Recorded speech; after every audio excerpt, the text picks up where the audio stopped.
سب کو تقسیم کر دیا جائے تو سب کے لیے اس کی توبہ کافی ہوگی۔ میرے عزیزوں، کتنا ہم گناہ کرتے ہیں، چپکے سے کسی نمبر پر فون کرتے ہیں اور ہم یہ سمجھتے ہیں کہ کوئی نہیں جانتا ہے۔ لحاظ کے اندر ہم کسی کو فون یا میسج کرتے ہیں اور ہم یہ سمجھتے ہیں کہ کوئی نہیں جانتا ہے۔ آپ کے لیے بہت ہی افسوس کا مقام ہے، ہم نے تو یہ سنا ہے کہ آپ کے یہاں جب کسی بیٹے کا نکاح ہوتا ہے، آپ کے یہاں جب کسی بیٹی کا نکاح ہوتا ہے، نکاح سنت کے مطابق ہوگا، اس میں خطبہ پڑھا جائے گا، کلمہ پڑھا جائے گا، دوسرے کلمے پڑھے جائیں گے، اشہد ان لا الہ الا اللہ کی گواہی دی جائے گی، ساری چیزیں شریعت کے مطابق کی جائیں گی، جو کھانا ہوگا اس کو ولیمہ کہتے ہیں آپ لوگ، اور جب آپ کا دولہا تیار ہوتا ہے تو 2 رکعت نماز اس خانے خدا میں جا کر وہ پڑھتا ہے، فجر پڑھی ہو یا نہ پڑھی ہو لیکن 2 رکعت نماز آپ پڑھواتے ہیں۔ اگر آپ سے پوچھا جائے کہ آپ کیوں پڑھواتے ہیں، آپ کے پاس کوئی جواب نہیں ہے، آپ بھی کہیں گے مولانا صاحب اس لیے پڑھواتے ہیں کہ سارے دولہے 2 رکعت پڑھ کر تب دلہن کے گھر جاتے ہیں، اس لیے پڑھواتے ہیں۔ ساری چیزیں آپ کی قرآن کے مطابق، ساری عملیات آپ کی حدیث کے مطابق ہے کہ اگر پوری رات تاش نہیں کھیلا جائے گا تو شادی آپ کی بہت زیادہ محروم القسمت ہوگی۔ یہ کہاں سے ہمارا دماغ خراب ہو گیا؟ ہم نے کہا کس طرح؟ عزیز دوستوں اور بھائیوں، وعدہ کیجئے ہم سے نہیں، اس مالک الملک سے جو سمندر کی تہ میں گرے ہوئے پتھر کو، اور پتھر کے اندر اگر کوئی چھوٹا سا جانور ہے، اس جانور کی اگر کوئی حرکت ہے، اس حرکت میں اگر وہ سبحان اللہ الحمدللہ کہہ رہا ہے، اس آواز کو مولا بخوبی سنتا ہے۔ غریب روئے مولا سنتا ہے، امیر روئے مولا سنتا ہے، کلمے والا روئے مولا سنتا ہے، کافر روئے مولا سنتا ہے، چھپر میں رہنے والا اپنی بات کہے مولا سنتا ہے، اور دری اور قالین پر لیٹنے والا اپنی بات کہے مولا سنتا ہے، عالم کہے مولا سنتا ہے، جاہل کہے مولا سنتا ہے، کوئی بھی کہے سب کی فریاد مولا سنتا ہے۔ اس کے علاوہ کون سنتا ہے کوئی؟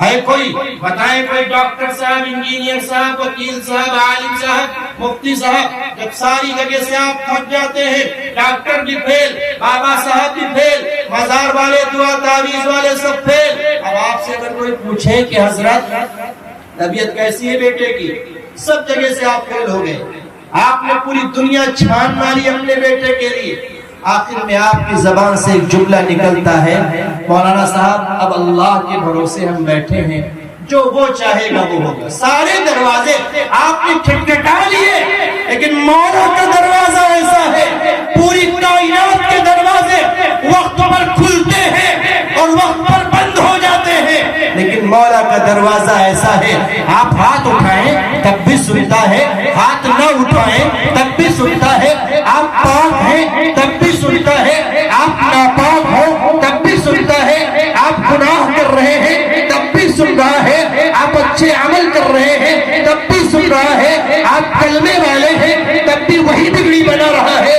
اور آپ کافر یا مشرک ہیں تب بھی مولا کے علاوہ کوئی ایسا نہیں ہے جو ہمارے اور آپ کی بگڑی کو بنا سکے۔ تو رات بھر تاش کھیلنے کا کیا معنی ہوتا ہے؟ آپ بتائیے اخلاق صاحب، ہوتا ہے کہ نہیں ہوتا ہے؟ بتائیے کتنی خراب بات ہے۔ آپ وعدہ کیجئے انشاءاللہ کہ یہ نہیں کریں گے، نہیں کریں گے نا انشاءاللہ؟ جو کرنا چاہتے ہیں وہ ہاتھ اٹھائیں گے، کریں گے؟ کرنے والے ہیں کوئی؟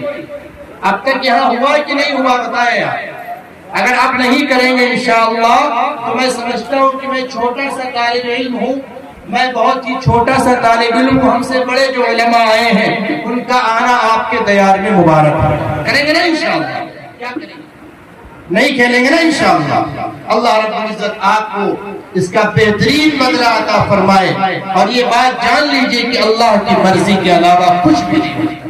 قل اللہم مالک الملک تؤتی الملک من تشاء وتنزع الملک ممن تشاء وتعز من تشاء وتذل من تشاء بیدک الخیر انک علی کل شیء قدیر۔ وہ چاہے تو عزت کی کرسی پر بٹھا کر ذلیل کر دے، وہ چاہے تو ذلت کی کرسی پر بٹھا کر آپ کو عزت کے بہت ہی بڑے بالا خانوں پر پہنچا سکتا ہے۔ ہوتا وہی جو اللہ چاہتا ہے۔ آپ نے دیکھا ہوگا کہ ہمارے بھائی گوشت کی دکان پر جاتے ہیں اور خوب بہترین چھانٹ چھانٹ کر بوٹیاں رکھوائیں گے۔ ہماری بہن آئی ہے سسرال سے، ہماری بیٹی آئی ہے، ذرا اچھا سا گوشت دے دیجیے، اور اس کے بعد جب چلنے لگیں گے اب پورا گوشت اس نے تول دیا، پیسے بھی دے دیے، اب چونکہ 2 کلو گوشت آپ نے لیا ہے صاحب، اب آپ گردہ مانگ رہے ہیں، انٹرنیشنل فقیر، اب کہہ رہے ہیں کہ ایسا ہے گردہ ہمیں کو دے دیجئے، 2 کلو ہم نے گوشت لیا۔ سنو مسلمانوں، اگر اس کا دل نہیں چاہا، آپ نے زبردستی لے لیا، تو علماء کی محفل میں بیٹھ کے کہہ رہا ہوں سارا گوشت آپ کا بیکار ہو جائے گا۔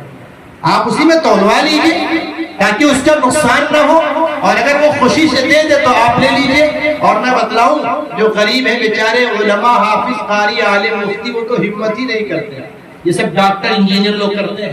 بہت تجربے کی بات بتا رہا ہوں، دن بھر بیچ میں ڈاکٹر ہی کے رہتا ہوں، بڑے بڑے انجینئر، فلاسفر، پڑھے لکھے لوگوں کے بیچ میں رہتا ہوں، وہی مانگتے ہیں گردہ، اور جب کچھ بات میں ہمارے مولانا صاحب، میں ان کا بہت پیڈ کسٹمر ہوں، میں ان کا بہت پالتو کتا، میں کہتا ہوں ان کو پیڈ کسٹمر ہوں۔ آپ پالتو کتے ہیں، اس نے کیوں نقصان کر رہے ہیں؟ تو آپ نے بہترین آپ نے گوشت لیا، اب آپ سوچ رہے ہیں کہ ابھی گھر جائیں گے اور اطمینان سے دسترخوان بچھوائیں گے، کھانا بن جائے گا، بڑے سکون سے کھائیں گے، آپ یہ سوچ رہے ہیں، اور مولا یہ سوچ رہا ہے کہ آپ جائیں، گوشت گھر پہ بھجوا دیں، آپ کی بہن، بیٹی، ماں کے پاس گوشت تو پہنچے گا، گوشت پکے گا، مغرب کی اذان ہوگی تو نماز نہیں پڑھے گا، اور نماز جیسے ہو جائے گی تیرے کسی دوست کا فون آئے گا اور وہ آپ کو فارچونر پر بٹھائے گا، اور بٹھانے کے بعد آپ کو لکھنؤ لے کر جائے گا، 3 دن کے بعد آپ لوٹیں گے، آپ یہ بھی پتہ نہیں کر پائیں گے کس پتیلی اور ہانڈی میں وہ گوشت بنا، آپ بھول جائیں گے۔ آپ پوچھیں اپنی بیوی سے کس پتیلی میں بنایا تھا، تو شاید وہ بھی بیچاری بھول جائے کہ کس میں بنا تھا۔ کیا پتا چلا؟ اللہ جو چاہتا ہے وہی ہوتا ہے، اس کی مرضی کے خلاف کچھ نہیں ہوتا ہے۔ مالک الملک ہمیں اس کا یقین اور اطمینان ہمارے دلوں میں ڈال دے۔ اگر یہ چیز ہمارے ذہن میں بس گئی تو ہم تمام گناہوں سے پرہیز کرنے لگیں گے، تمام گناہوں سے اجتناب کرنے لگیں گے، تمام گناہوں سے اپنے آپ کو دور کر لیں گے۔ اس لیے کہ جب ہم یہ سوچیں گے ہم کھانا کھا رہے ہیں، مولا دیکھ رہا ہے، ہم پانی پی رہے ہیں، مولا دیکھ رہا ہے، ہم پیدل چل رہے ہیں، مولا دیکھ رہا ہے، ہم بند کمرے میں ہیں، مولا دیکھ رہا ہے، ہم بازار میں ہیں، مولا دیکھ رہا ہے، ہم کسی کی برائی کر رہے ہیں، مولا دیکھ رہا ہے، ہم کسی کی غیبت کر رہے ہیں، مولا دیکھ رہا ہے، ہم نماز پڑھ رہے ہیں، مولا دیکھ رہا ہے، ہم تلاوت کر رہے ہیں، مولا دیکھ رہا ہے، ہم بہن سے بات کر رہے ہیں، مولا دیکھ رہا ہے، ہم کسی محبوبہ سے بات کر رہے ہیں، مولا دیکھ رہا ہے، ہم کسی لڑکے سے ہماری بہنیں بات کر رہی ہیں، وہ یہ سمجھیں کہ میرا مولا دیکھ رہا ہے، اس کا استحضار اگر ہو گیا تو ہم گناہوں سے بچ جائیں۔ گھوس لینے والوں جاگ جاؤ، فراڈ کرنے والوں جاگ جاؤ، دھوکہ دینے والوں خواب غفلت سے بیدار ہو جاؤ، مدرسوں میں پڑھانے والوں، اپنے وقت کا صحیح استعمال نہ کرنے والوں جاگ جاؤ۔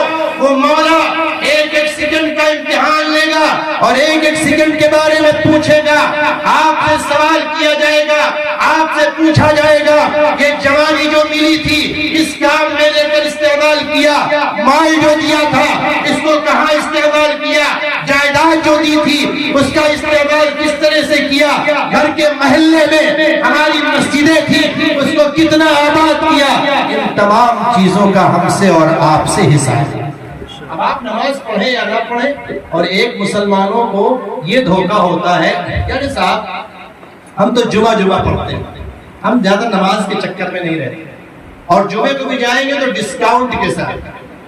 اگر کوٹا میں شکر 12 کلو ملنی ہے، 8 کلو مل جائے تو اپلیکیشن آپ دے دیں گے کوٹے والے کے خلاف کہ جب دیکھو یہ ہمیں 8 کلو دیتے ہیں، لیکن نماز پڑھنے آپ گئے، 2 رکعت نماز آپ نے پڑھی، خطبہ سنا نہیں اور سنت کے مطابق آپ کا کوئی کام نہیں، سنت چھوڑ کر آپ چلے آئے، اور تمام اچھا جب گاڑی خریدتے ہیں لکھنؤ میں آپ نے گاڑی خریدی، بہت اچھی بات اللہ نے ذہن میں ڈال دی. دعا فرمائے آپ کے بھی سمجھ میں آ جائے, ہمارے بھی سمجھ میں آ جائے.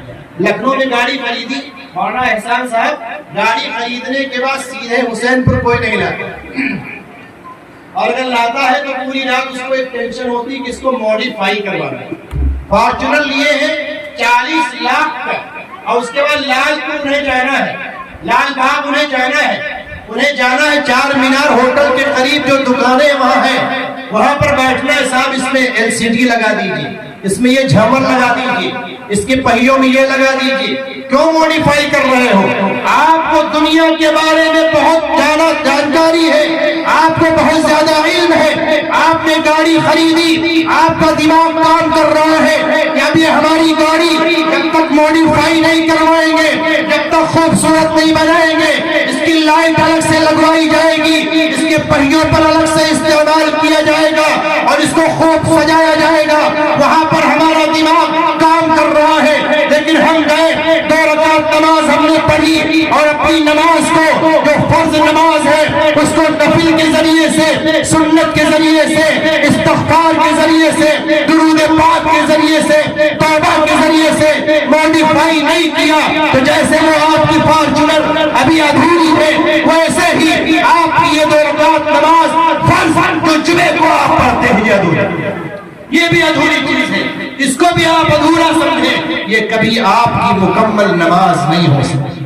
وعدہ کرو انشاءاللہ کہ 2 رکعت نماز نہیں بلکہ پوری نماز پڑھ کر انشاءاللہ مسجد سے آئیں گے. پڑھیں گے نا انشاءاللہ, پوری نماز پڑھ کر مسجد سے انشاءاللہ آئیں گے. اب تو معاملہ یہ ہے کہ آدمی گھر میں بیٹھا رہتا ہے اور گھڑی دیکھتا رہتا ہے, کیونکہ خوف خدا ہے نہیں. ہمیں یہ معلوم نہیں کہ ہمارا مولا ہمیں دیکھ رہا ہے, ہمیں یہ معلوم نہیں کہ ہمارا معاملہ اللہ دیکھ رہا ہے, ہمیں اس کا استحضار ہے نہیں. حضرت عمر فاروق رضی اللہ عنہ ایک جگہ گشت کر رہے ہیں, گشت کرتے کرتے جنگل پہنچ گئے. اب جنگل میں جب آپ پہنچے تو ایک غلام حبشی وہ بکریاں چرا رہے تھے. حضرت عمر فاروق رضی اللہ عنہ نے سوچا کہ لاؤ ان کا امتحان لیا جائے. بھوک تو لگی تھی, پیاس کی شدت زیادہ تھی, بہت زیادہ آپ بھوکے تھے. گئے ان کے پاس, سلام پیش کیا, انہوں نے جواب دیا. انہیں کیا پتا کہ امیر المومنین عمر رضی اللہ عنہ, وہ نہیں جانتے تھے. اب بیٹھے اور کہا بھائی آپ کے پاس بکریاں ہیں, ایک بکری ذبح کر دیجئے, اس کو ہم لوگ بھون کر استعمال کر لیں, آپ کا بھی پیٹ بھر جائے گا, ہمارا بھی پیٹ بھر جائے گا, دونوں لوگ آسودہ ہو جائیں گے. اس غلام نے کہا کہ نہیں, ان بکریوں کا کوئی مالک ہے. شام کو جب ہم جائیں گے تو مالک جب ہم سے پوچھیں گے کہ 100 بکری لے کر گئے تھے 99 کو آئی, تو ایک کے بارے میں ہم کیا جواب دیں؟ سنو مسلمانوں, اللہ یقین نصیب فرمائے. حضرت عمر فاروق رضی اللہ عنہ, بہت اونچا مقام ہے آپ کا, حضرت عمر فاروق رضی اللہ عنہ کا. آپ دیکھیے کہ اللہ جیسا چاہتا ہے ویسا کرتا ہے. ایک دن ایسا ہے کہ ننگی تلوار ہاتھ میں ہے, بہن کے گھر گئے, قرآن پاک کی آیت سنی, سننے کے بعد آپ مغولہ ہو گئے. بہن کو اتنا مارا کہ خون سے ان کا دامن اور ان کا جسم تر ہو گیا. بہنوئی کو مارا, اور اس کے بعد اسی کیفیت میں, اسی کنڈیشن میں, اسی طرح سے آقا علیہ الصلوۃ والسلام کی خدمت میں پہنچے.